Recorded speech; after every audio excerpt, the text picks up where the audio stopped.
I very much object to the view that corporations are persons, and I do not believe that they are entitled to free speech under our Constitution. If you look at the analysis of corporations, that law about corporations was put in there initially because of the freedom of slaves, to prevent some fancy footwork that would have interfered with the freedom of slaves.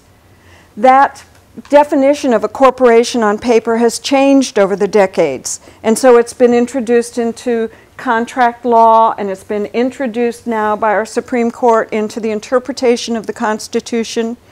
And with Citizens United, a little over 2 years ago, we saw essentially a negation of what was already an inadequate campaign finance law with McCain-Feingold.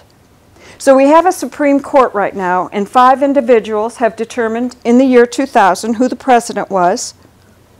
They have determined 2 years ago what our campaign finance laws are, and now they're in the process of determining what our health insurance is.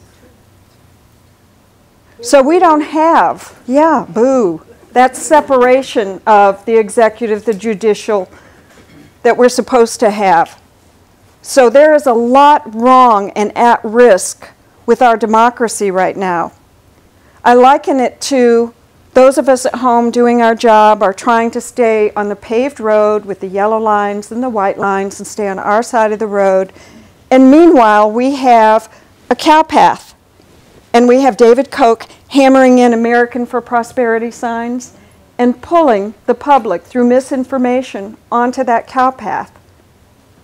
We have Rupert Murdoch controlling the dialogue and the thoughts of most of the citizens in the United States with a lot of misinformation. And so I would like to see us change the dialogue, change the way we run campaigns, change the way we inform our neighbors with respect to voting.